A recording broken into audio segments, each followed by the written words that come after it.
Bueno, comenzamos entonces el trabajo de hoy, si les parece. Vamos a trabajar el caso de Isabel de R., que lo encontramos en Estudios sobre la Histeria, y seguimos con el programa, nos guiamos por el programa de Mazota y lo propone dentro del marco de la identificación. Van a tomar la palabra, no sé quién primero, pero Ingrid Meiner y Graciela, bueno, primero Graciela Berraurte, luego Ingrid. En el chat, en un ratito, van a encontrar el CBU del día de hoy para hacer el aporte de 300 pesos que cobramos por cada encuentro. Es el CBU de Betina Nanclares. Luego Silvia lo va a escribir. Así que bueno, comenzamos y después abrimos un espacio para el intercambio. Bueno, buen día a todos. Les pido por favor que quienes coordinan, vos Paula, que me avisen y 25. Bueno. Me quedarían unos 10 minutos, como nos repartimos con Ingrid, para poder terminar a las 10, para poder charlar. Perfecto, les aviso. Bueno, Ingrid va a tomar específicamente el caso de Isabel BR, y yo voy a hacer ahora algunas referencias que enmarcan, digamos, estos trabajos iniciales de Freud, donde está comenzando a construir el psicoanálisis, ¿no? Tanto como teoría, como método terapéutico. Realmente me resultó conmovedor volver a encontrar estos inicios. Hubo una cuestión llamada cuestión preliminar, creo que de ahí lo tomó Lacan después, ¿no?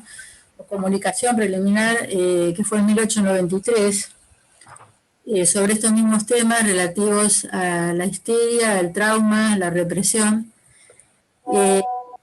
Así que está como antecedente del material de los historiales clínicos de lo que vamos a ver hoy. Y después le di una miradita al proyecto, porque es paralelo, es 1895, y tanto en el texto del proyecto como, bueno, además las cartas que le escribía a Fliss, va planteando temas, digamos, relativos a lo que estamos, lo que vamos a ver hoy, ¿no? Esencialmente yo ubicaría el trauma, la represión y la sexualidad infantil. Respecto del trauma, lo que enfatiza es este fenómeno, digamos, de algo que se conserva con extraordinaria vivacidad. Él usa adjetivos de esta especie, ¿no? Fuertes, digamos, en cuanto a la actualidad y la vivacidad que tiene el trauma, siendo que a la vez está fuera de la memoria. Me parece que esto resulta sumamente atractivo de ubicar por la condición excepcional que parece tener lo traumático en el funcionamiento psíquico, ¿no? Digamos, no pasa al olvido. Bueno, da condiciones del trauma, pero esencialmente lo remite a que no ha habido posibilidad de abreacción, sea por acción o por palabra, lo cual ya resulta muy inspirador, digamos, que la descarga puede ser por acción o por palabra, y por lo tanto ese suceso vivido un suceso determinado se constituye como traumático. Ya comienza él a decir, se podría considerar que no es traumático per se, y como condiciones ubica, bueno, que pudo no ser descargado por situaciones de índole social, de inadecuación, o porque el sujeto lo ha rechazado, por lo tanto ha quedado reprimido, y no ha tenido esa posibilidad de descarga.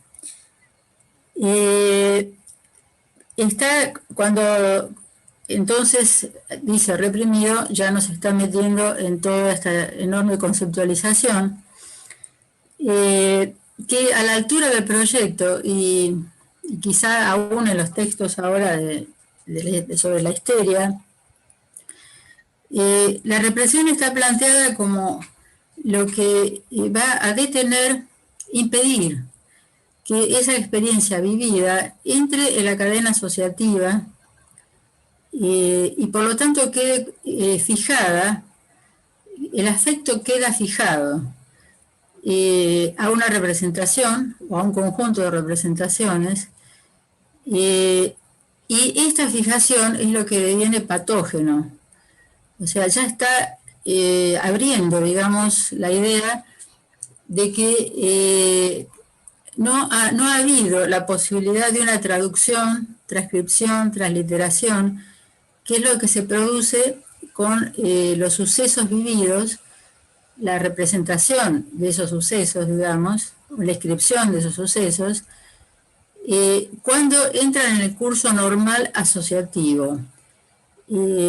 Esto también es sumamente interesante, claro, lo que significa para toda la construcción o deconstrucción de las estructuras clínicas. Esto lo plantea ya desde la Carta 52, que depende de qué es lo que no haya sido traducido, transcripto, transliterado, que va a devenir determinada patología. Está evidentemente acá ya comenzando a construir las operaciones que va a tener el método psicoanalítico, las operaciones que sí va a efectuar la cura, ¿no? Y de manera extraordinaria, además, en la histeria, respecto a la histeria, dice que no solo esas representaciones traumáticas, digamos, no entran en este curso asociativo y asociativo y de estas operaciones, ¿no? No solo no entran, sino que tienden a asociarse entre sí y constituyen como un cuerpo extraño. Es decir, va a dar la idea del trauma como un cuerpo extraño, que después va a devenir ahora, a continuación, al hablar de la histeria, en esto que es una segunda conciencia, una otra conciencia, que la conciencia despierta, la más despierta, porque la doble conciencia aparece relacionada con un estado de semiconciencia o un estado hipnoide de ensoñación. Bueno, y el tercer grupo de conceptos, diría, que está enmarcando este trabajo de ensayos sobre la histeria, es la sexualidad infantil, porque ya comienza a plantear que los sucesos traumáticos esencialmente tienen que ver con las vivencias sexuales infantiles, y ya desde el...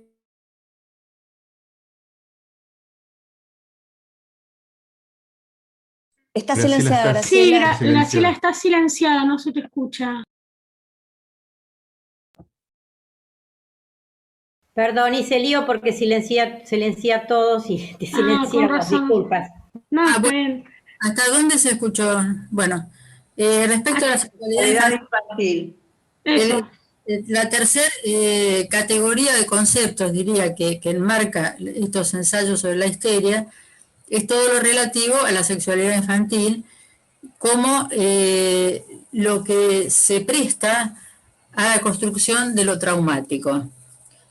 Y ya plantea, creo que es en la Carta 52, que lo traumático se constituye regresivamente, que no es estrictamente por la vivencia infantil, sino cuando esta vivencia se significa en la pubertad, cuando se significa como sexual.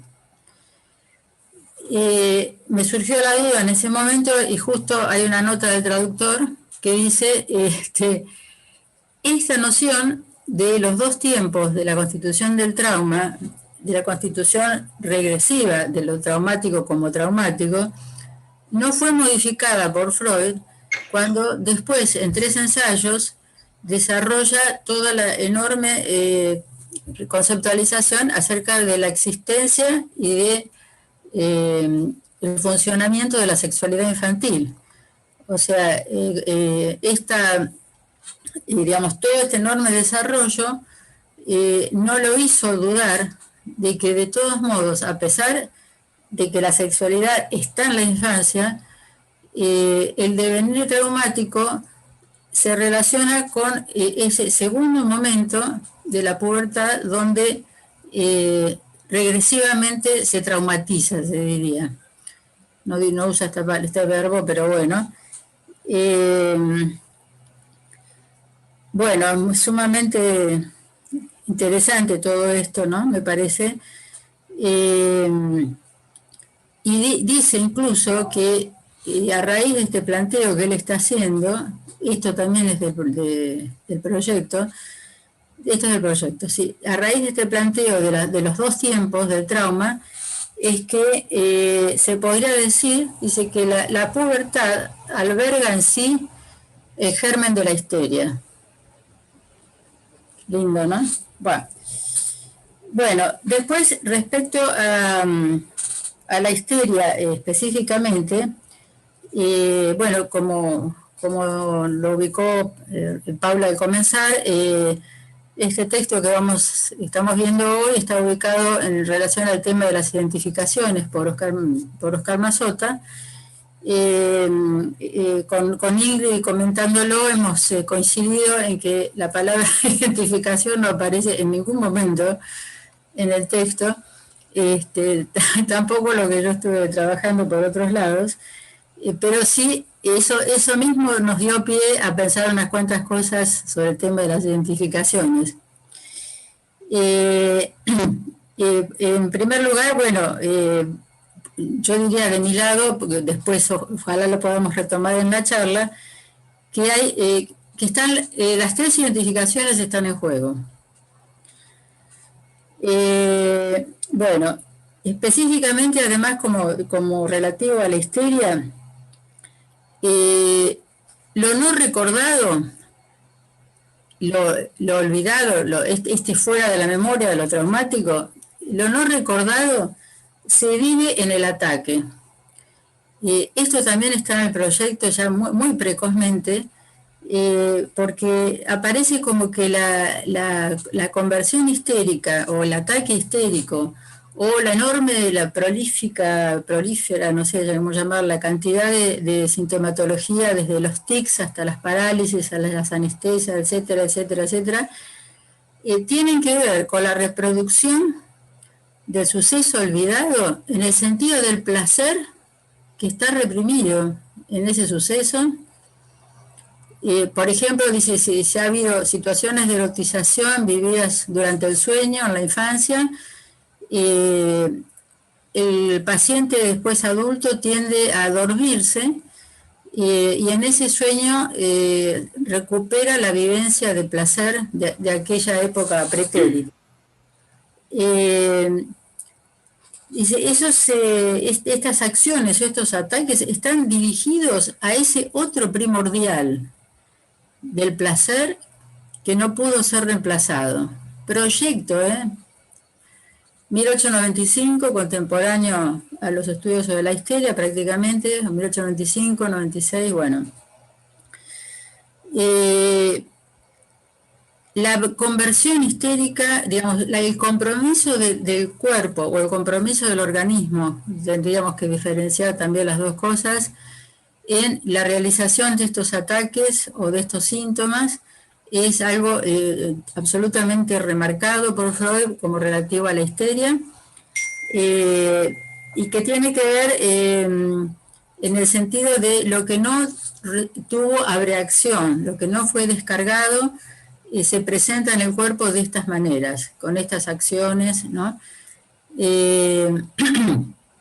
Pero este es el otro, digamos, otro aspecto a remarcar, digamos, el compromiso del cuerpo a la histeria. Bueno, no es ninguna novedad, pero es muy fuerte, como lo plantea Freud en este sentido, de qué modo el cuerpo se hace cargo de lo traumático, eso que tiene esa vivacidad y que no ha sido olvidado.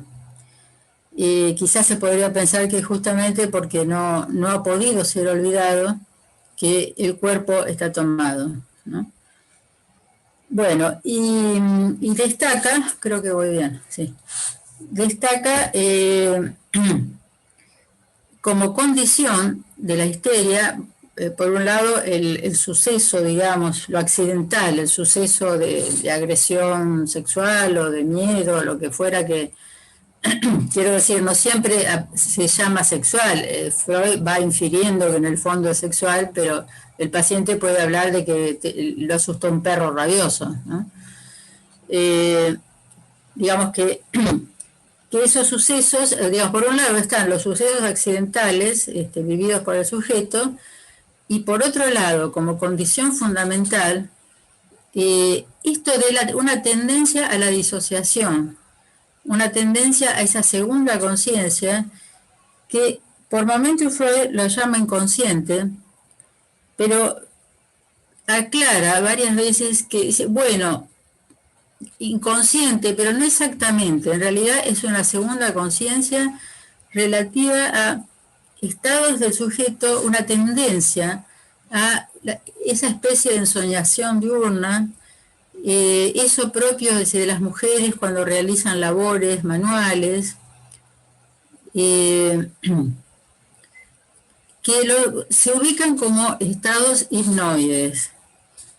En algunas de las citas, de algunas de las referencias, porque toma cita a Binet, a Pierre Janet, digamos que fueron antecesores de Charcot y de Freud, respecto a este asunto de la doble conciencia, de ese estado así semidespiertos, hipnoide, como algo que, digamos, parece ubicar respecto al mundo femenino por momentos, pero en otros no. Es decir, que hay hombres que también viven esta tendencia, que finalmente va a ubicar, por eso decía que por momentos parece relativo, ya tiene claro lo del inconsciente a esa altura, ¿no? Bueno, son inconscientes, pero bueno, más exactamente es una segunda conciencia porque son un grupo de representaciones que no han entrado en el caudal de asociaciones normal, digamos, que podrían darle abreacción y modificar, digamos, el efecto traumático. No han entrado ahí,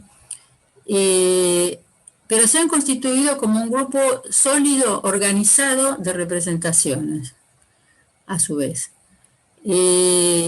Como conformando, digamos, un conjunto de representaciones, que ahí es donde va a entrar de cabeza con el método terapéutico, porque va a proponer a sus pacientes la asociación libre.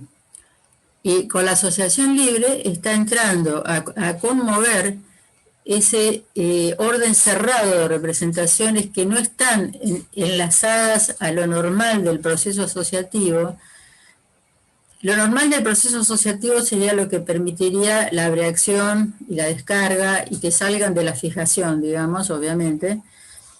Y ya está planteando, bueno, la regla fundamental de la asociación libre, con la que va a trabajar con Isabel de R., ¿no? Con esos primeros historiales, pacientes, no historiales, eran pacientes. Construyendo un método, ¿no? Nuestro amado método psicoanalítico, que acá voy a ir concluyendo por la idea. Es como que el método psicoanalítico que está construyendo Freud de algún modo reproduce el fenómeno de la patología. Por eso, bueno, él dice, bueno, se dice, dice Freud, se dice que la hipnosis es una histeria artificial. O sea, que en la época se decía, la hipnosis es una histeria artificial. Fíjense la absoluta solidaridad entre los dos términos, porque, bueno, nos vamos a encontrar con que para poner a trabajar lo que se ha producido por esos estados hipnoides, como vivencia traumática y como cuerpo extraño de esta constitución organizada que está por fuera de la memoria, el primer método que propone Freud es la hipnosis. O sea, va a trabajar los estados hipnoides a través de la hipnosis. Me parece que esto es lo que va a ser de alguna manera muy evidente en la construcción del psicoanálisis mismo como discurso, tanto que, bueno, decimos que la posibilidad de un análisis tiene que ver con la histerización del discurso. O sea que, digamos, Freud ha tomado los mismos elementos de la patología que se le presenta para construir el discurso curativo, diría, ¿no? Bueno, y lo último entonces, me parece que habría una relación entre esos estados hipnoides patógenos con la hipnosis como elemento curativo, porque tanto en uno como en otro, creo que en el mismo sentido, está en juego el padre ideal, está en juego la identificación al ideal, tal como se produce en Psicología de las Masas, que el analista Freud en ese momento pone en juego para que poder hipnotizar a su paciente, que tiene que constituirse en ese lugar de padre ideal, digamos, o de sujeto supuesto del saber, dirá más tarde Lacan, para convocar en la paciente, la histérica, ahí convocarla, ahí en el mismo lugar donde ella estaba tomada en un estado hipnoide, sumergida, entonces ya en el padre ideal. Bueno, esto es una idea que se me armó al trabajar, así que bueno, ahora va a continuar Ingrid con la señorita Isabel de R., así la llama. Así la llama, sí. Gracias, Graciela. Justito con el tiempo, te quedaba 1 minuto, así que... Es muy prolija. Espero poder acercar aunque sea un poquito a semejante prolijidad. Voy a tratar de hacer una síntesis, es muy largo el historial. Voy a intentar hacer un recorte, pero lo que hablábamos ayer con Graciela, que yo le expresaba lo que me conmovía leer en todo este historial, cómo Freud en estos años, que eran como sus primeros escritos, ya sin ponerle nombre, pero ya mostraba distintos momentos de la transferencia, mostraba las cuestiones de las identificaciones, porque como dijo Graciela, suponemos o hacemos hipótesis acerca de por qué Mazzotta incluye el historial dentro del capítulo de identificaciones, pero no está nombrado en ningún momento. En Psicología de las Masas, recién ahí Freud hace toda una explicación y un detalle sobre las distintas identificaciones, pero son muchísimos años después. Y también cómo detalla todo el trabajo de la asociación libre. Bueno, esto es en 1892, un colega le pide a Freud que atienda a una paciente que él consideraba que era una histeria. Le dice que esta paciente había tenido varias desdichas familiares, que había fallecido su padre, que luego la madre se había tenido que someter a una operación de los ojos por cierto malestar, que la hermana había sucumbido a una dolencia cardíaca, la hermana casada a partir de un parto, había tenido esta dolencia cardíaca, y que en todas estas situaciones la paciente se había ocupado de cuidar a estos enfermos, que se quejaba de ciertos dolores al caminar y de una gran fatiga que le venía muy rápidamente cuando caminaba o cuando estaba de pie. Este dolor era impreciso y se ubicaba principalmente en la cara anterior del muslo derecho. Bueno, Freud atiende a esta paciente y coincide de entrada con este médico que le deriva a Elizabeth. Y dice que coincide en suponer que esto puede ser una histeria por dos motivos. Uno, porque las indicaciones acerca de las dolencias eran muy imprecisas. Decía que en general cuando se pellizcaba o se presionaba la musculatura y la piel de esta zona que le dolía, en lugar de una expresión de dolor, Elizabeth mostraba una expresión más de placer. Y que además lanzaba un chillido, él dice, como a raíz de unas voluptuosas cosquillas. Y esto lo lleva a él a pensar que se trataba más de una histeria y que esta zona era la zona histerógena. Y que este gesto coincidía más con los pensamientos que estaban atrás, escondidos atrás de este dolor, que con el dolor mismo. Entonces, en un primer momento le recomienda a la paciente que haga todo un tratamiento con masajes y que él se iba a ocupar de hacerle un tratamiento con unas descargas eléctricas. Y de esta manera mantener el contacto con la paciente y luego pasaría al tratamiento catártico. Renuncia a la hipnosis porque la paciente expresaba que no se podía dormir, que no, como que no entraba en el no me sale. Bueno, que no se lograba hipnotizar. Y entonces utiliza el método de la presión de manos. Y dice, en este momento, lo voy a leer textual, dice: en este primer análisis completo de una histeria, arribé a un procedimiento que luego elevé a la condición de método e introduje mi meta. La remoción del material patógeno estrato por estrato, comparable con la técnica de exhumación de una ciudad enterrada.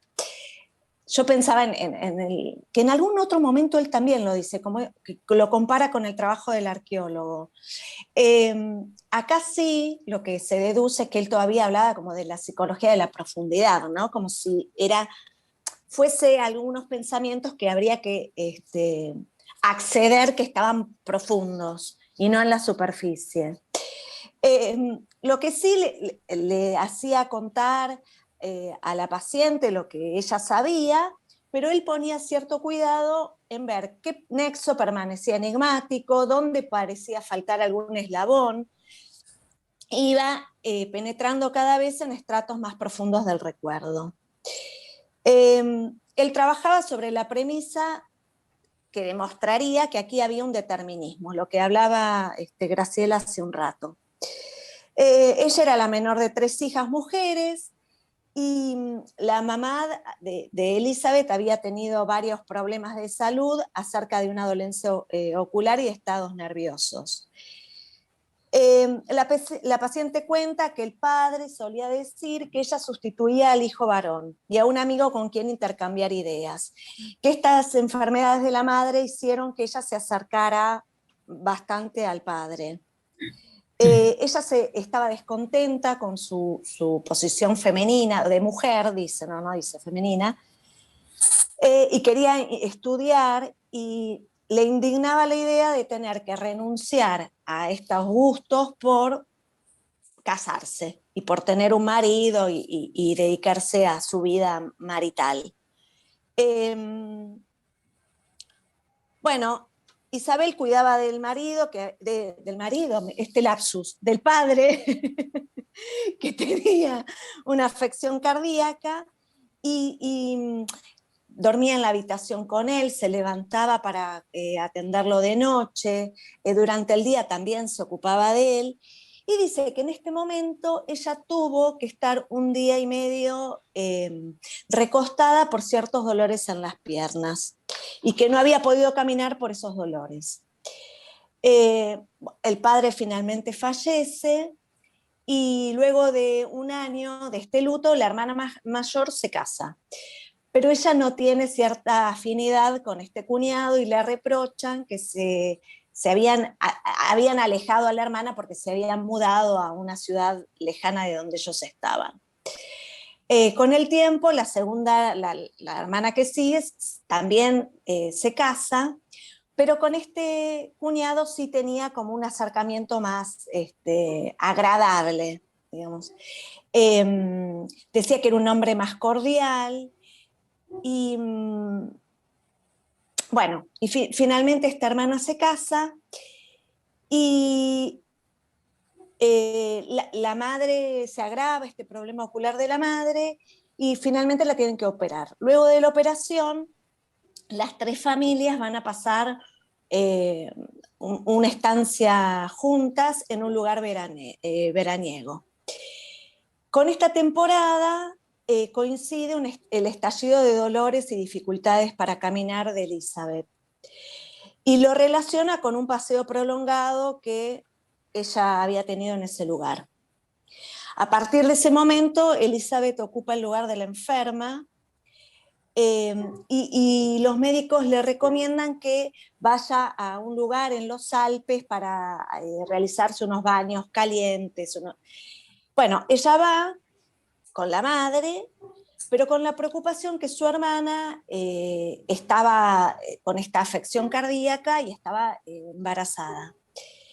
A los 15 días, creo, recordar, no estoy muy segura, creo que sí, reciben un llamado de que la hermana no estaba bien y emprenden un viaje de este lugar, de los baños termales, hacia donde está la hermana, y cuando llegan se encuentra que la hermana había fallecido.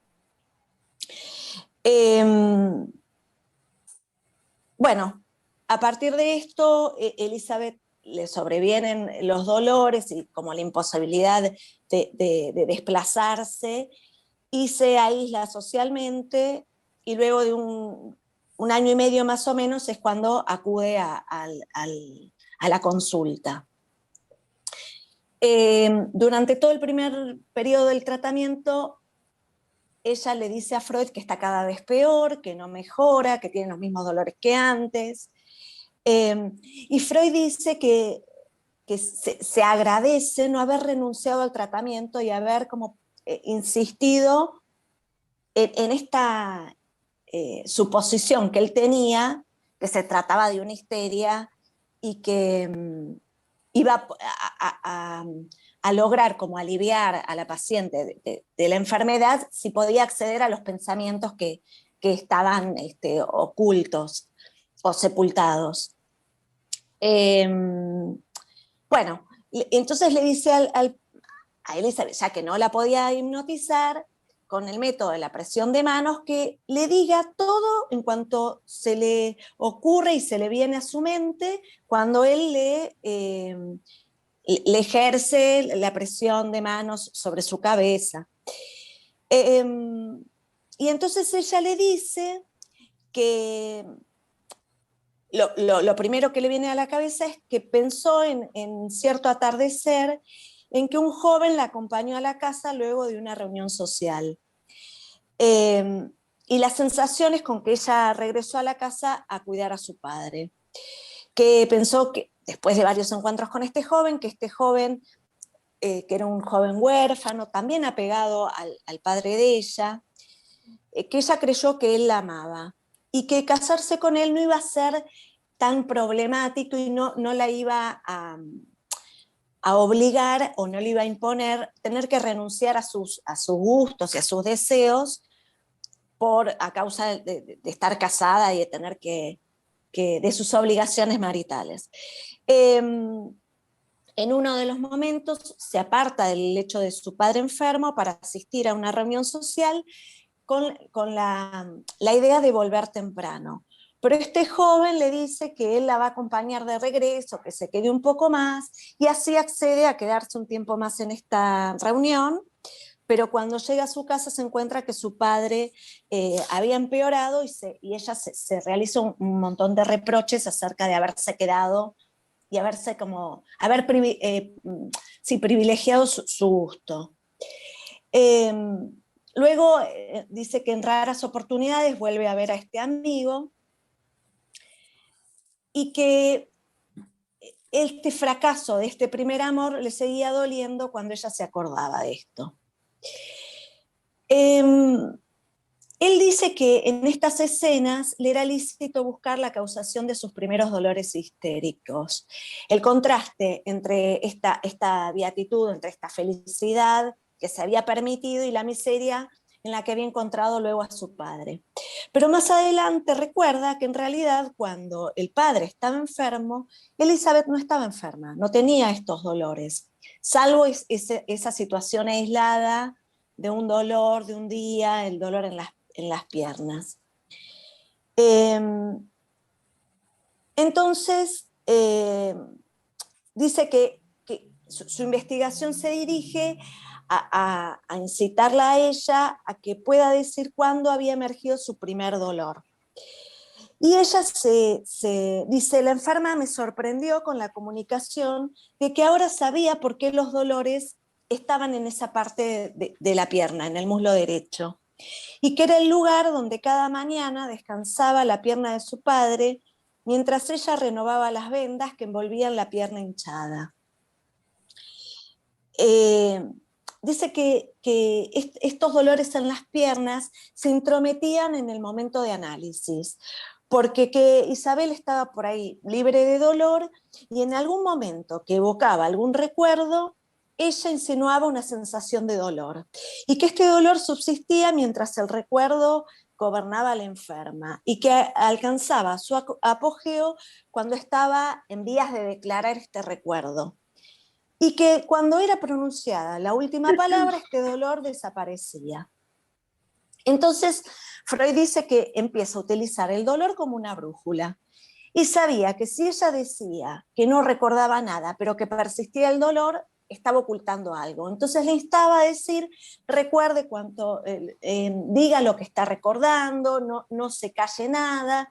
Si quiere que yo le ayude a librarse de estos dolores, no se quede con ningún pensamiento sin decir. Así, y ahí le dice, así le parezca que esto que va a decir no tiene importancia o la avergüence.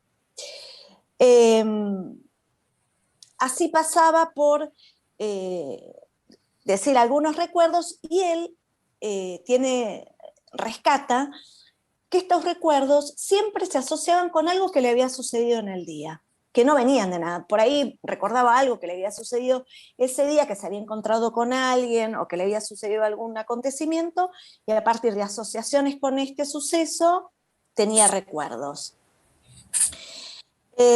Y dice que así tiene un panorama sobre el modo en que se genera la histeria.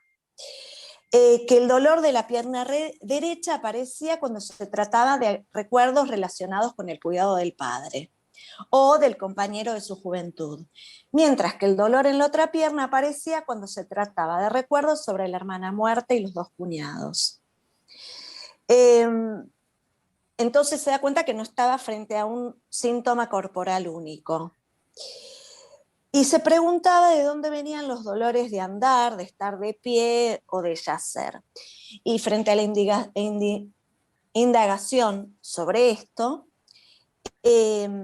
dice que la paciente relata que estaba de pie junto a la puerta cuando traen a su padre luego de tener el ataque al corazón. Y que ella quedó de pie como plantificada, que también quedó así de pie frente al lecho de su hermana muerta. Por otro lado, le pregunta acerca de las asociaciones con el volverse doloroso el caminar, y Elizabeth relata que la caminata que ella hizo junto con otro grupo de personas, acompañada de su cuñado. Y recuerda que de ese paseo ella volvió muy cansada y con dolores. Y ante la pregunta de Freud sobre qué le puede haber provocado en ese paseo los dolores, ella dijo que el contraste entre su soledad y la dicha conyugal de su hermana, de la hermana enferma. Por otro lado, también indaga acerca de los dolores con este estar sentado, y ella dice que en otro momento se dirige a la pequeña colina donde había ido con el cuñado de paseo, y que se sentó ahí absorta en sus pensamientos. Y sus pensamientos eran sobre su soledad, sobre el destino de su familia y el deseo de ser feliz como su hermana. Y de ese paseo nuevamente volvió con fuertes dolores. Que en ese momento se establecieron de manera definitiva y duradera. Y solo se aliviaban al yacer. Era el único momento en que no tenía dolores. Pero luego el yacer también se estableció como un momento donde le sobrevenían los dolores. Entonces Freud indaga sobre este momento y surgen los recuerdos sobre el viaje en tren desde este lugar con la madre de los baños termales hacia la búsqueda de su hermana, que con la noticia de que su hermana había empeorado y que se encuentra con que habían llegado tarde porque cuando llegaron su hermana estaba muerta. Dice que Freud intenta indagar sobre los pensamientos que le acudían en este trayecto, pero no tiene suerte.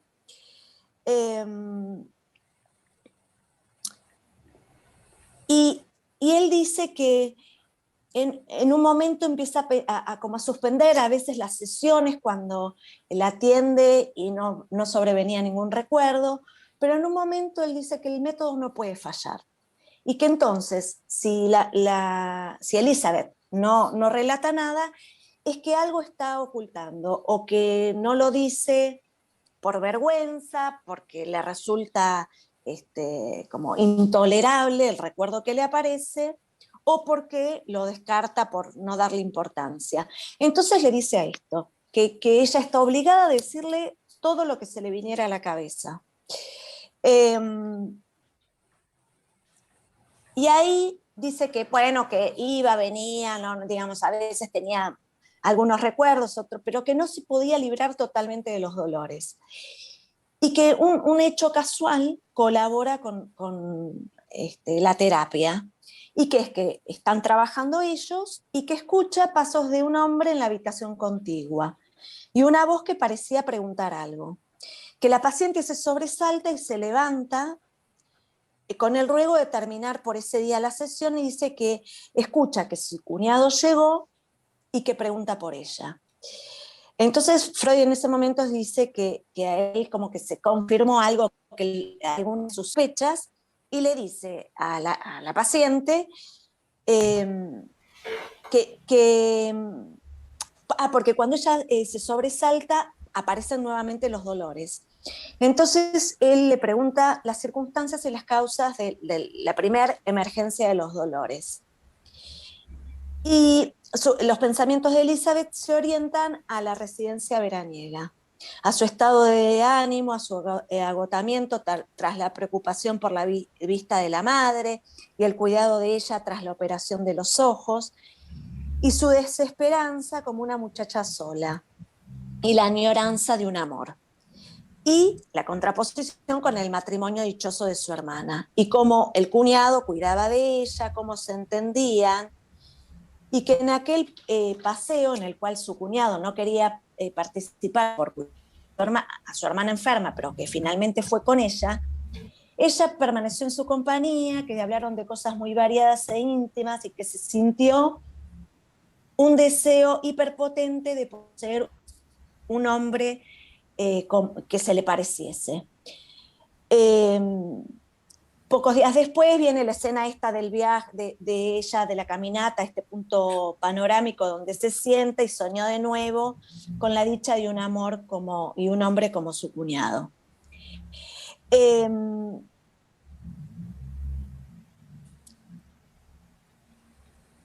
Dice que, a ver, estoy tratando de sintetizar por la hora.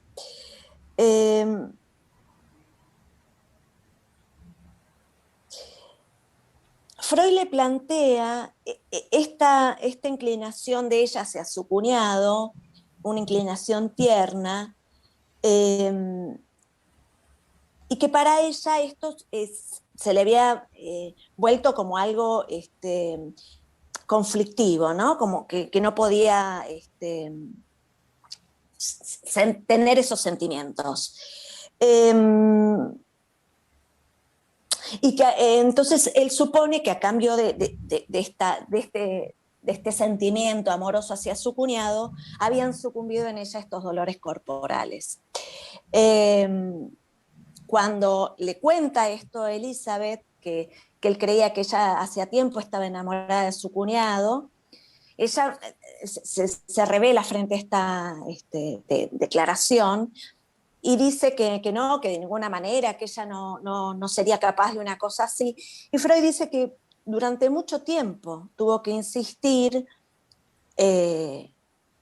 para que ella aceptara esta idea, y que dentro de las cosas que le decía, le dijo que uno no era responsable de sus sentimientos y que su conducta de haber enfermado era un testimonio suficiente de su naturaleza moral. Y trató de explorar cuáles eran las primeras impresiones que había tenido Elizabeth con su cuñado. Entonces, donde ella ahí cuenta que en la primera visita del cuñado que hace hacia la casa familiar, cuando el cuñado llega a la casa se encuentra con Elizabeth. Las otras hermanas no estaban presentes y él cree que la novia que estaba destinada para él era Elizabeth.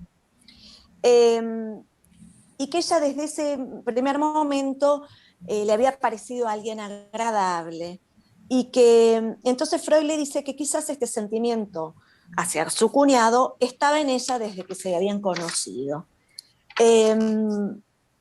Bueno, a partir de estas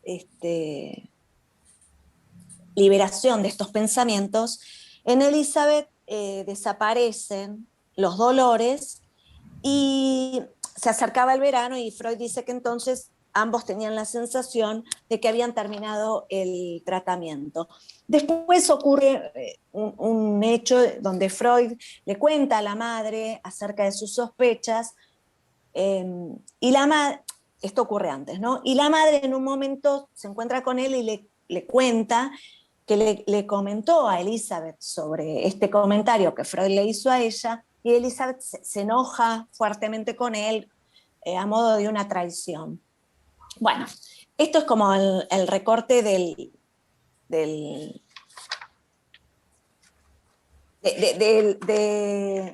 ay, no me salen las palabras. Del material clínico. Del historial. Sí, del material clínico. De Isabel DR.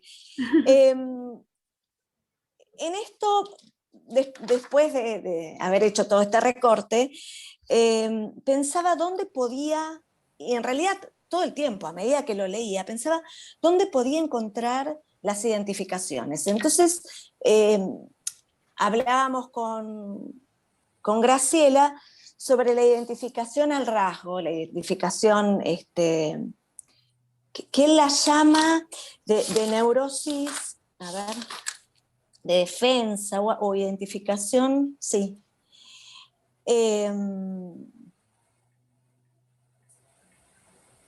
Sí, como deformación neurótica del síntoma, ahí está, que es la que después va a decir identificación al rasgo o secundaria, y pensábamos que el dolor de las piernas podían tener que ver con esto.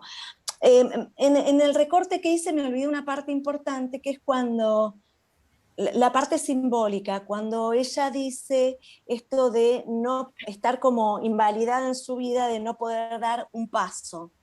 Y él hace este recorte de cómo puede una expresión simbólica ponerse en el cuerpo.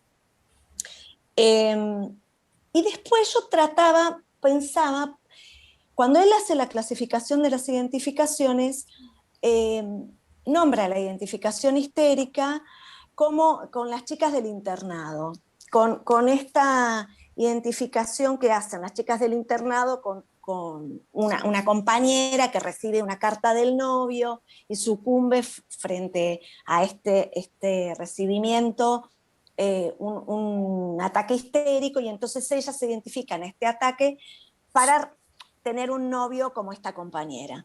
Entonces pensaba si se podía encontrar algo de esto en el historial de Elizabeth, y pensé, pero no sé, es una hipótesis, ¿no?, acerca de yacer en la cama como enferma, como la hermana, y si a causa de esto podía obtener el amor de un hombre como su cuñado. Pero bueno, no sé, me dio un delirio. Bueno, son las 10, así que hasta aquí llegamos. Buenísimo, gracias Ingrid. ¿Puedo agregar algo que Sí, recuerdo? sí. Vos sabés que no llegué a leer Isabel, pero sí lo leí en su momento.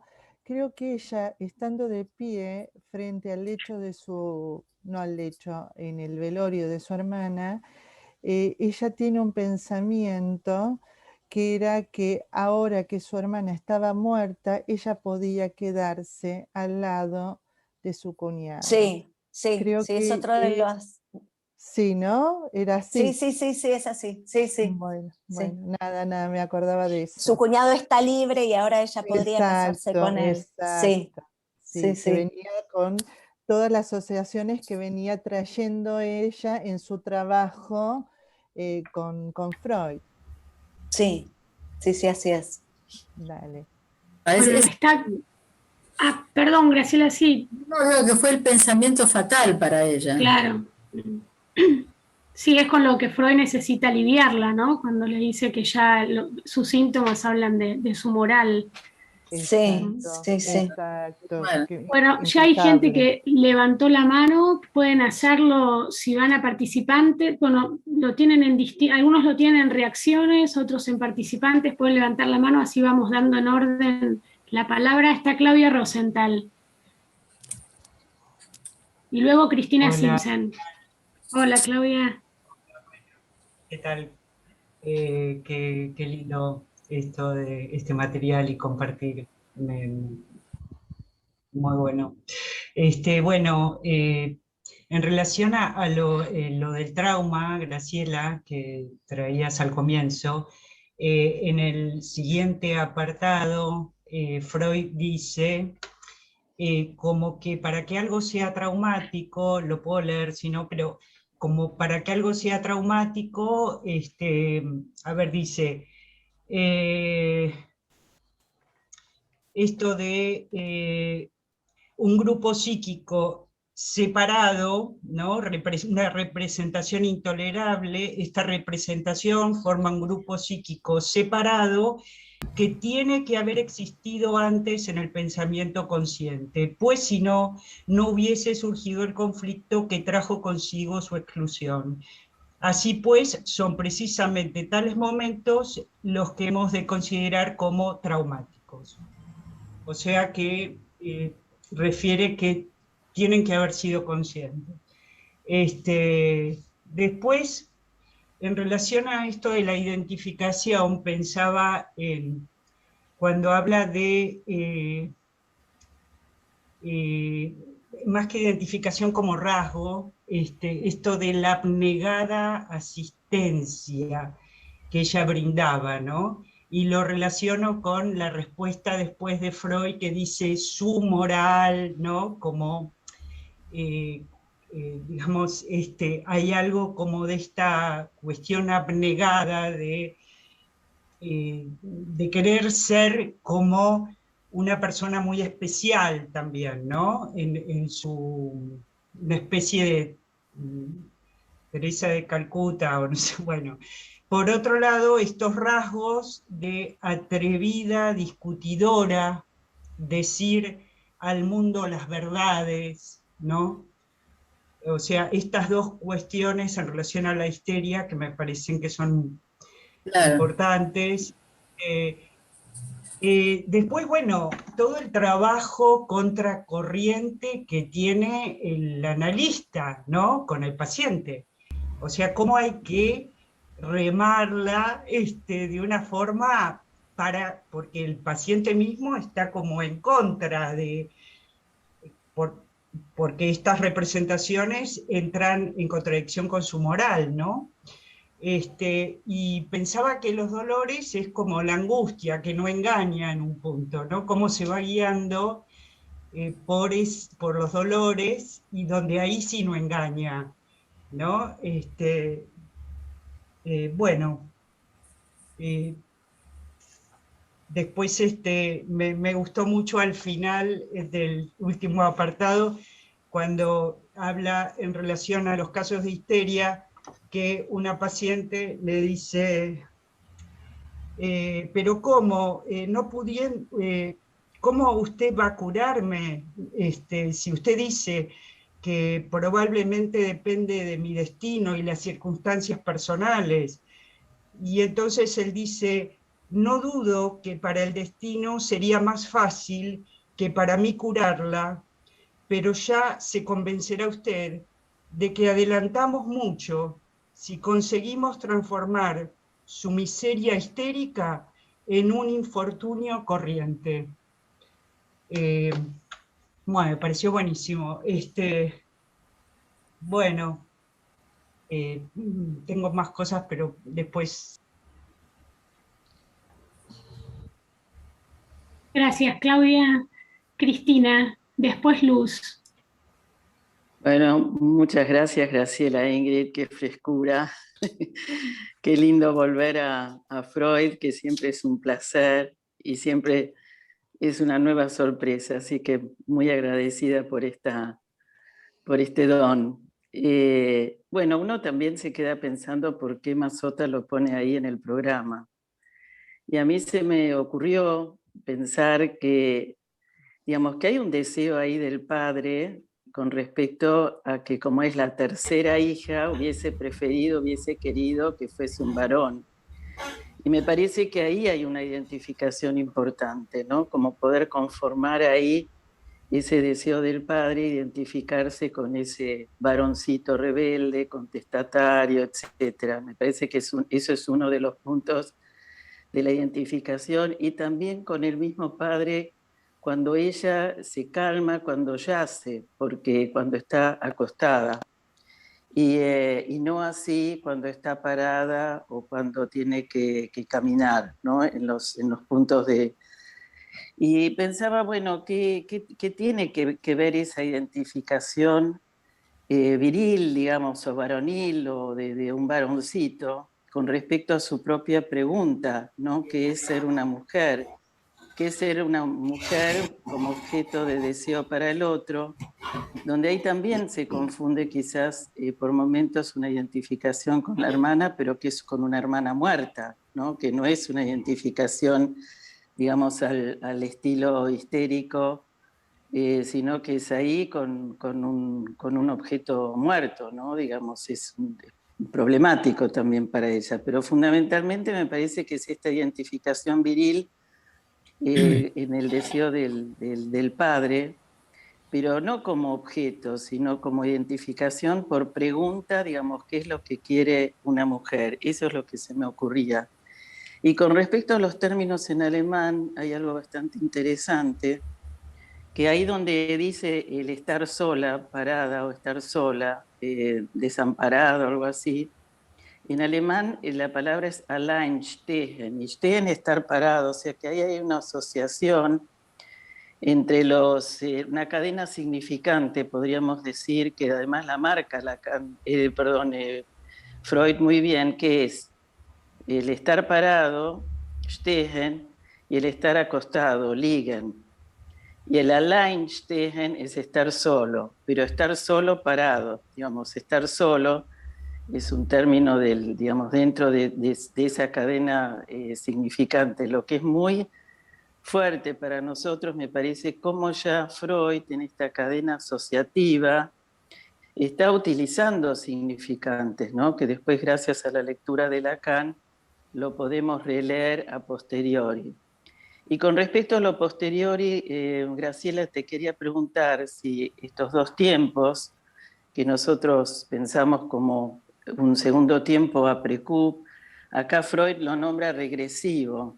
¿Y qué podemos decir de eso, de lo regresivo? Si regresa a dónde, o si es un tiempo que no es hacia atrás, sino que es esta articulación y esta sinapsis, por decir así, del suceso ocurrido, pero después en la pubertad que toma significación. Por eso es un tiempo a posteriori, diría yo, y claro, en estos momentos él habla de regresión, pero si es eso a lo que te referías, supongo que sí.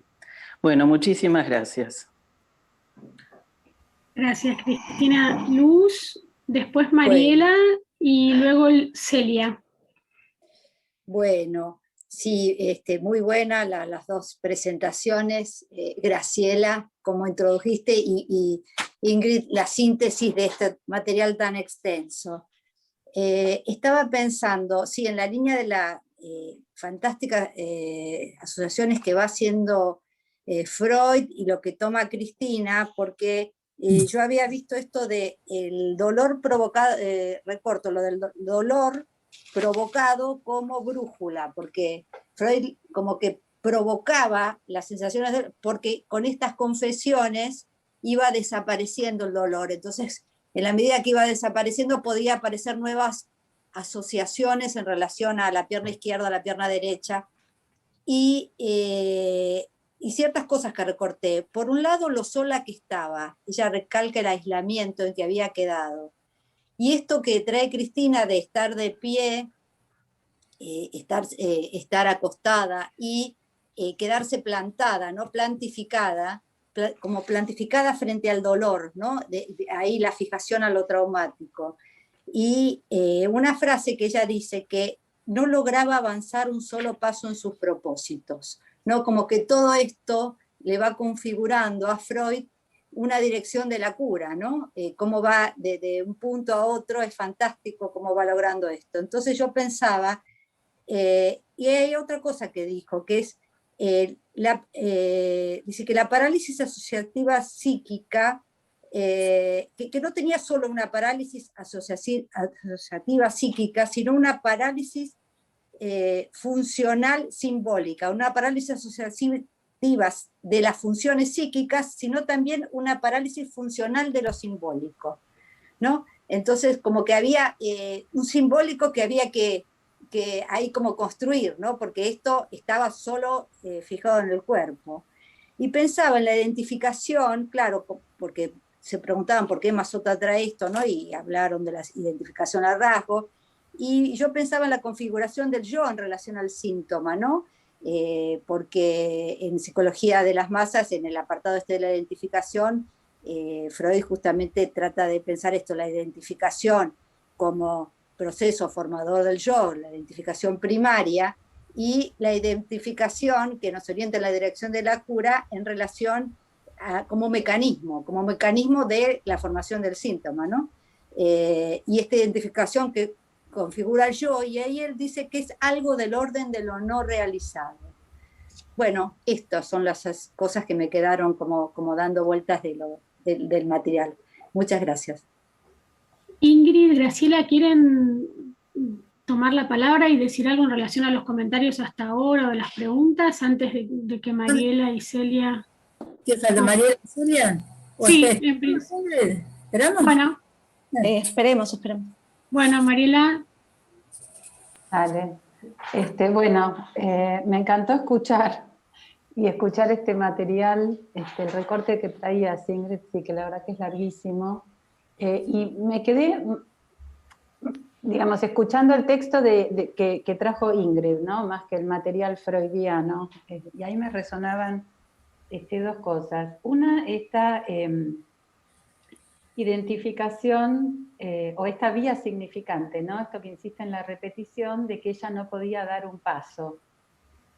Y por otra parte, recorté una escena que es esta en la que ella está en su análisis, en su sesión, y pide interrumpir porque escucha los pasos de un hombre y la voz y parecía que ella escucha, digamos, que llega el cuñado y pregunta por ella, ¿no? Entonces, ahí aparecen los dolores y pide terminar. Entonces, me resonó esto de los pasos de un hombre que ella escucha, y me parece que ahí, no digo la lectura que hace Freud, ¿no? Lo que a mí me resonó, como que algo de lo real aparece en esa escena, en el sentido de un goce que ahí irrumpe estos pasos del hombre, que me parece que son los pasos que ella, insisto en los recortes que está Ingrid, estos pasos que ella en el inicio no puede dar por ser mujer, ¿no? Esto de estar descontenta con su posición, que quería estudiar y no casarse, esto de no lograr avanzar en sus propósitos.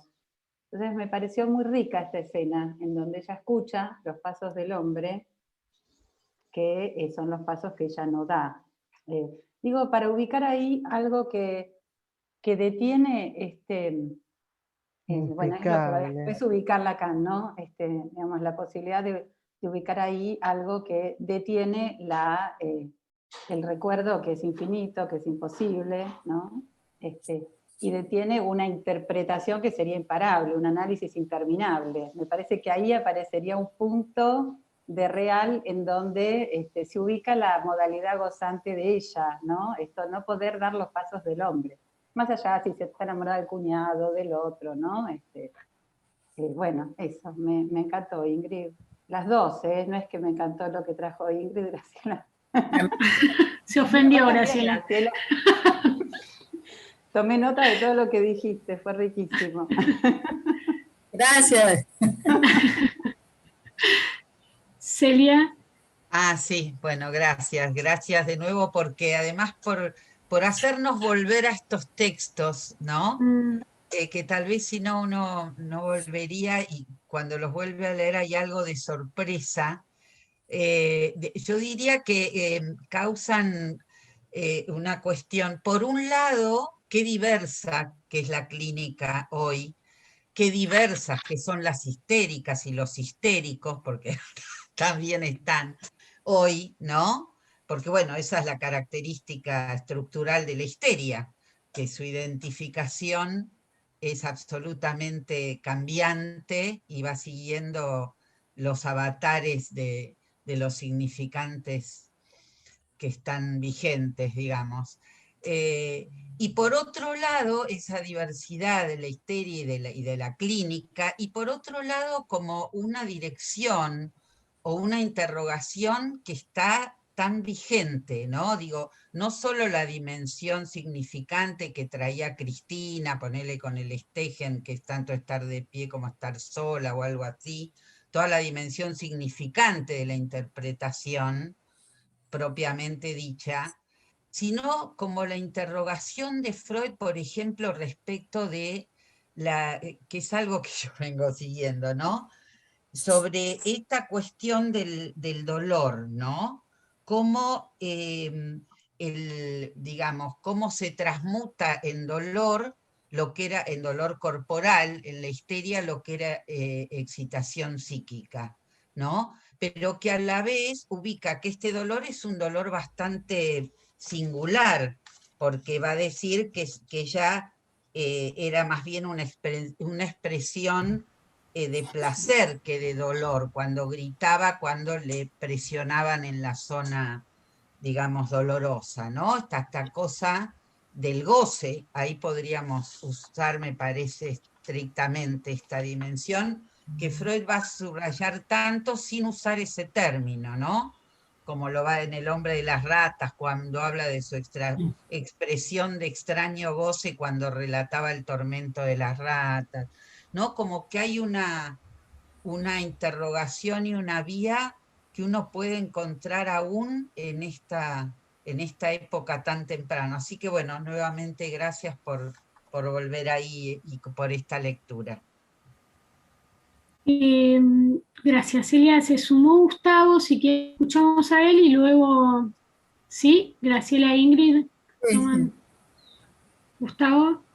Bueno, gracias por la puntuación a ambas. Y bueno, que sí, es Freud, es clásico y sin embargo trae aire fresco, ¿no? Que es lo que siempre pasa con Freud. Dos cositas que quería subrayar. Bueno, esto del Alain Stegen, no sé, Cristina, si está bien dicho así, Alain Stegen, ¿no? Alain Stegen, claro. Me suena porque en Yiddish Alain también es así, entonces, bueno, y el Yiddish y el alemán están muy cerca. Alain Stegen, como que esa palabra es fundamental, ¿no? Porque es estar parada sola. Une lo de estar de pie, cómo se va deslizando ese significante todo el tiempo, ¿no? A mí me parece que sí, que el tema de la identificación es la identificación a la hermana, el deseo de ser feliz como su hermana, ese cómo es fundamental, que me hace pensar en la frase de Lacan, que el deseo es el deseo del otro, ¿no? Hay algo del deseo de la hermana que la convoca a ella. Y por otra parte, de lo que dijo Graciela, yo construí medio una frase, tomando nota de lo que dijo Graciela, que Freud utilizó los estados que se le presentaban como modelo para construir el método que los iba a curar, ¿no? Esto de que tomaba eso mismo que el paciente le presentaba como modelo para su método. Esto quizás está bueno para pensarlo paciente por paciente, como cada paciente nos muestra el modelo que va a ser el modelo que nosotros vamos a poder tomar para curarlo. Me parece algo así como muy importante, más allá de que sepamos generalidades del método psicoanalítico y cuestiones más estructurales, pero con cada paciente tomar cómo nos presenta la construcción de sus síntomas y nos muestra cómo curarlo, cuál es el método para curarlo. Eso me encantó. Bueno, gracias a ambas. Está Estela, le damos la palabra y después, porque son y 24, y después sí, así dale. Concluimos con la intervención de Estela y después ustedes terminan. Es brevísimo igual lo que quiero decir en relación al trauma. Freud trabaja ese tema en el proyecto, en la protonpseudos histérica, en el caso Emma. Ahí no había escrito, por supuesto, todavía la sexualidad infantil. Pero entonces, esta paciente Emma presenta un síntoma de no poder entrar a una tienda en el tiempo de la pubertad y analizándose encuentra luego una primera escena en la niñez. Entre ambas, después sabemos nosotros que entre la infancia y la pubertad está la latencia. Ese es el caminito de los dos tiempos, ¿no? Mediados por la latencia de lo traumático. O sea que lo traumático es siempre a dos escenas. No desautoriza, digamos, este texto, lo que luego Freud va a desarrollar en la sexualidad infantil, porque en ese texto lo que hace es como decir que en la pubertad el sujeto mira hacia atrás, hacia la niñez, hacia la infancia, y sanciona que lo que sucedió fue sexual. Entonces, por eso me parecía interesante tomarlo, y es en el texto que también trabajó Graciela, ¿no? En el proyecto. Es maravilloso. Bueno, gracias. Bueno, Graciela, Ingrid, ahora sí. Un montón de cosas tengo. ¿Puedo arrancar yo? Que creo que... Dale. Me parece, porque hay todo un encadenamiento bastante estrecho de las intervenciones. Agradezco muchísimo por lo bien que, cómo escuchan. Pero tan es así que realmente hay cosas que yo pensaba en estos días, ¿y cómo puedo responder a esto? Y pensaba, voy a esperar a que me lo digan, porque ustedes lo van diciendo. Ya sé que cuando escuchan van diciendo. Confío absolutamente en y efectivamente me parece que se fue armando bueno, sí, partiendo del final que me resulta más fácil, efectivamente, entre la infancia y la pubertad está la represión, está la latencia porque ha ocurrido la represión, y está lo que podríamos decir ahora, más lacanizados quizá, que bueno, la primera infancia se trata de fálico castrado, y en la pubertad nos vamos a encontrar con el orden de lo imposible, ¿no? En relación a otro goce que el fálico, si lo hubiera. Bueno, en fin, esto se daría para largo. Pero bueno, esto por una parte, en esto de la construcción del método con lo que el propio paciente trae, me parece que sí que hay toda la trama de la constitución del acto analítico, tiene que ver con la propia constitución de lo que se podría decir el orden del sujeto, ¿no? Bueno, el deseo del analista es el deseo de emergencia de un sujeto, que bueno, está en la estructura misma de la relación del sujeto al discurso, ¿no? Bueno, eso también daría para más, pero gracias por escucharlo, ¿no? Y la cuestión de la histeria y la cosa del hombre o de lo femenino, de lo varón o de lo mujer, del lugar en el cuadro de la sexuación. Lacan va a decir decididamente en un momento dado la histeria es un hombre, la histérica es un hombre, digamos, es la encarnación del falo, ¿no? Pero lo que traía Cristina, y ahí voy juntando, efectivamente creo que es el deseo del padre, a lo cual ella está identificada, sí, varón, ¿no? Sí. Y ahí es donde creo que está la trama, y esto sí me interesaría, digo, lo tiro así, sin demasiada pretensión de exactitud, pero me parece que eso de lo hipnoide tiene que ver con esta trama, con el padre ideal, donde se juega tanto la identificación masculina de ella, como esto hipnoide en el sentido de justamente el padre ubicado en el lugar del ideal, pero a la vez, para ser destituido, y ahí ya más entramos en Lacan con el discurso de la histeria, porque la entrada, digamos, en la histerización del discurso incluye poder dirigirse a este padre colocado en el lugar del ideal para revelar que es impotente. Después en el programa va a entrar Dora, ¿no? El caso Dora. Pero esta relación, a lo que voy, es esta relación tan particular que tiene la histeria, digamos, entre el ensueño con el padre ubicado en el lugar del ideal, el padre mítico, se podría decir, y su destitución,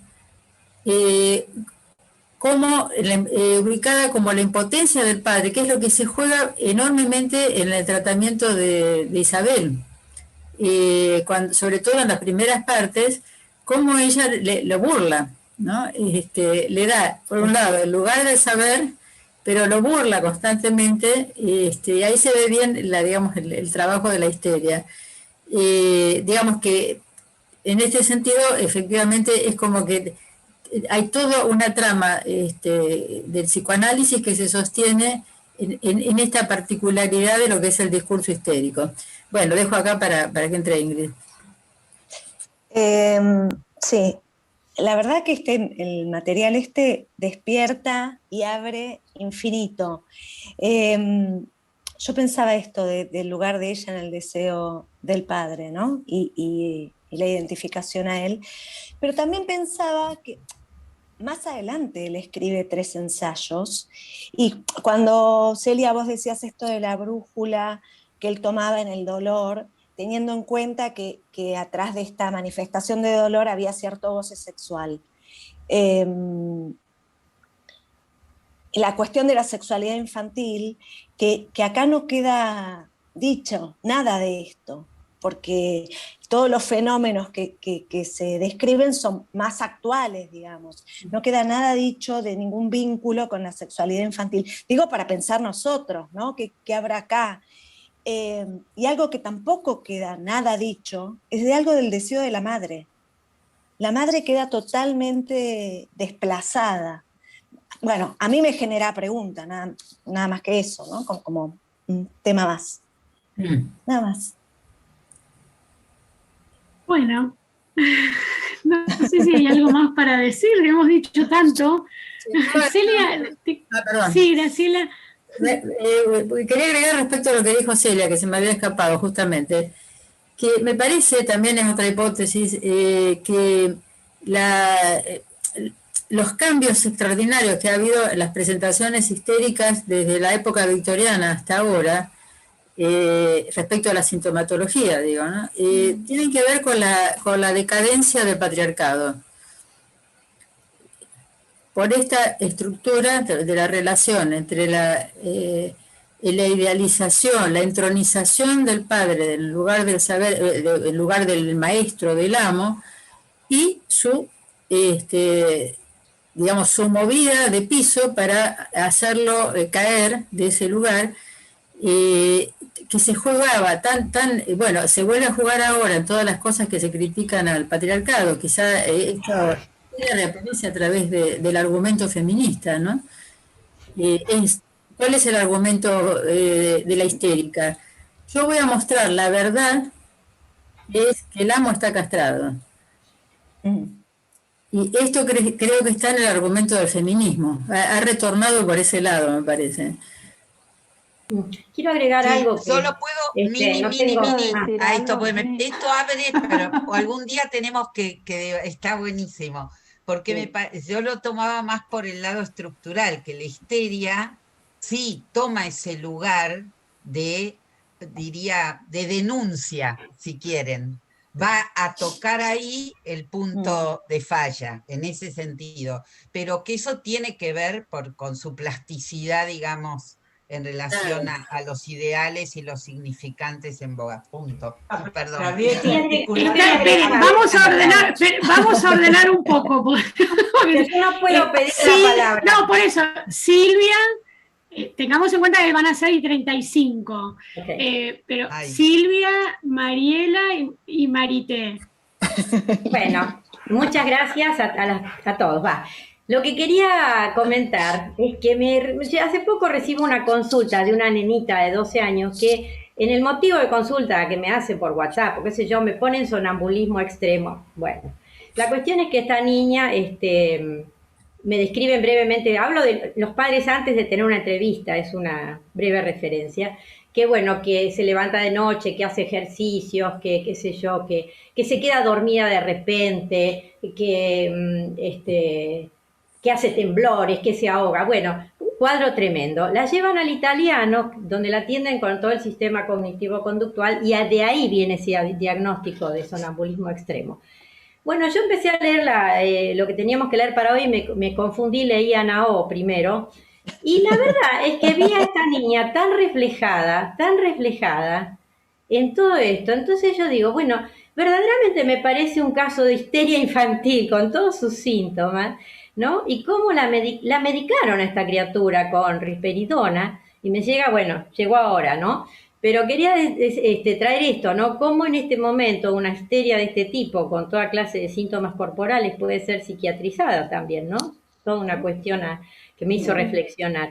Y un segundo tema es como que quería resaltar también que lo dijeron, pero me parece importante que Freud trae acá, ¿no? Que con cada uno de estos acontecimientos hay un símbolo némico, que bueno, se trajo en algunas de esas palabras, pero también lo dice con respecto al chasquido de los dedos, que no se mencionó mucho, ¿no? Y hace toda una alusión a significantes que se fueron como, bueno, gestando como símbolos némicos, ¿no? Eso quería agregar a los comentarios. Bueno, está Marité. Yo no levanté la mano, pero voy a decir algo que me surgió a lo largo del trabajo, el material, y ahora a partir de los comentarios, que es el valor del ensueño en el trabajo con la pubertad. Me queda como pregunta, digamos, ¿no? ¿Qué valor tiene el ensueño en el trabajo con los púberes? Bueno, pero lo dejo para otro momento. Marité y Mariela. Sí, yo muy simple, porque me quedé pensando en la pregunta por el lugar de la histeria respecto de la denuncia en el sistema patriarcal, ubicando la impotencia del padre, ¿no? Y el síntoma organizado alrededor de dejarlo en falta. Y la postura actual, ¿se escucha? No, perdón, tengo que salir porque ya estoy de enfermería. Pero bueno. Bueno, beso, okay. Graciela, gracias. Gracias, ya voy. Me quedaba pensando en este tema, digamos, esta cuestión. Perdón, Marité, Silvia, vos podés silenciar y que solamente se... Silenciar a Graciela. Porque si no, Graciela quedó con la... Acá lo saco. ¿Solo a Graciela? No, a ver, espera que ya sale. Bueno, dale, ahora después date... dense ya está, no, yo quería decir... Para que no... No, pero a mí me deben escuchar porque yo me desilencio. Sí, te escuchamos. Sí, te escuchamos. No, me parecía que en esta línea, digamos, de la vieja histeria y la discusión con el patriarcado, esta cuestión de había un padre, había un patriarcado, la histeria decía la verdad, digamos, de la impotencia o la falta de este padre.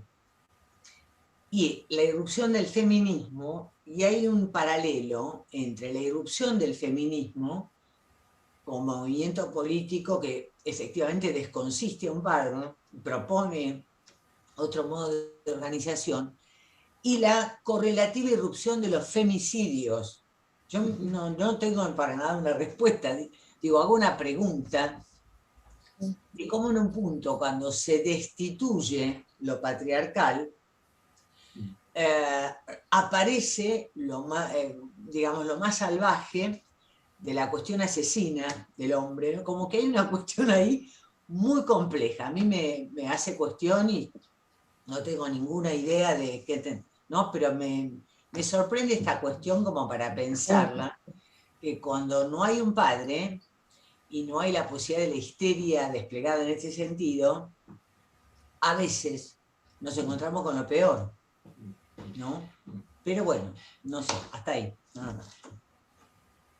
Un solo comentario. Te está silenciada, Pauli. Quiero hacer un solo comentario porque sí, Graciela me parece que como que tiró una bomba con lo que dijo. Pero Mariela, lo que quería decir es que, porque hay 3 personas que tienen la mano levantada, no son menos 20, no, entonces pero nosotros seguiríamos con este tema, por decirlo de alguna manera, porque si no me interesa. Y no, ahora pueden hablar, digamos, la idea es que puedan decir lo que quieran decir, pero no dejar de comentar que vamos a continuar con estas cuestiones que hoy se abren, porque si no me equivoco, el próximo historial a trabajar es el de la Bella Carnicera. Sí, ¿no? Y está dentro de la misma unidad y dentro claro, está dentro del marco de las identificaciones que nos proponen el programa Mazota, con lo cual mucho de lo que hoy se planteó y estas preguntas que se pudieron formular, podemos retomarlas, digo porque son menos 20, bueno, están... Celia, no sé si vos seguís con la mano levantada o te quedó... ¿Puedo decir algo? Están Mariela, Cristina muy y después breve. vos. Bueno. Sí, Mariela, Cristina y vos. Importa, entonces estoy. Bueno, no, solo una cosa decir, que me parece que el tema es que los analistas me parece que nos debemos una reunión respecto a estas cuestiones del patriarcado, el feminismo, porque creo que a ver, si ubicamos que padre tiene que ver con el hombre o con el género masculino, no es lo que entiendo plantea el psicoanálisis. Me parece que padre tiene que ver con la nominación. Entonces la caída del patriarcado, y sí, el patriarcado cayó, digo, no intentaría ubicar otra cosa respecto de eso, ¿no? Me parece que no es que el psicoanálisis tiene que ir en contra de la cuestión del feminismo, ¿no? Sino que el padre tiene que ver con la nominación, y la caída del patriarcado es otra cosa. Así lo entiendo yo. No iría por ese lado porque me parece que es confrontar con algo que realmente ha cambiado, ¿no? La cuestión de la posición del hombre, del género masculino, de lo que corresponde al varón, y que no tiene nada que ver con la nominación, que de eso se trata el padre en psicoanálisis. Bueno, disculpen, pero lo quería ubicar. Está bien. ¿Cristina? Sí, no, cortito, digamos, el feminismo no es una cosa moderna de ahora. El Claro. feminismo empieza a fines del siglo XVIII. Entonces, no nos olvidemos que uno de los lugares justamente más importantes sobre el feminismo fue en Viena. En Viena está Freud. Yo tengo a mi abuela que nació en 1898 y era feminista. Usaba pantalones, iba a la universidad, intelectual, qué sé yo, de una familia obrera, digamos. Así que bueno, no estoy de acuerdo con lo que dice Mariela, es otra cuestión, la cuestión de la caída del patriarcado, ¿no? Bueno, eso nada más. Que el feminismo no es ahora, los movimientos feministas de ahora, viene de hace mucho. Hace mucho. Sí. Celia. Sí, de todas formas diría que todos, pero bueno, rápido, porque esto abre un montón de cosas. Sí, que los movimientos han existido, como otros muchos movimientos, ¿no? Sin embargo, tienen como socialmente han tomado su discurso, ha tomado una presencia que no, digamos que no tenía tal vez en otros tiempos, me parece. Pero no era esto. A mí lo que quería solo dejar como planteado es que hay algo en relación a esta lectura del patriarcado que me parece que borra las diferencias en relación a que una cuestión es hombre, mujer, otra padre, otra madre. Hay como algo que se achata en esa diversidad de funciones y de lugares, si quieren ser puestos simbólicos.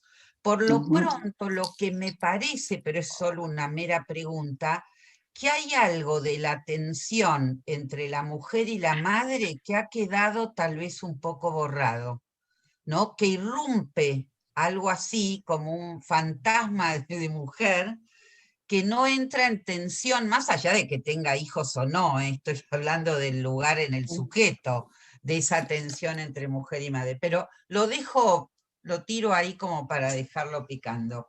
Y bueno, todo un temazo. Bueno, terminamos, ¿les parece? O al menos sí, por hoy, y continuamos. Sí, Ingrid. Solo algo de esto, que justamente esto último que dice Celia, no me parece casual que aparezca justo hoy, que algo que despertó el historial, porque a mí me hizo ruido, como la ausencia de esta madre en este historial, ¿no? Sino como alguien, no sé, como ajeno, como alguien a quien había, pero no tiene letra esta madre, digamos, en este historial, y me llamó la atención. Esto, y por otro lado, que realmente me conmovió Freud en esta instancia, en este momento, en el 1890 y pico, lo adelantado que era. Nada esto. Y lo genio que era. Siempre conmueve Freud. Y el deseo que tuvo de atenderla, ¿no? Porque insistió mucho para seguir en el tratamiento. Sí. Su deseo de analizar. Bueno. El deseo de analizar, sí, tal cual. Ese es el deseo de analista. Sí. No podemos terminar. Bueno, nos vemos el lunes próximo. Cariños para todos.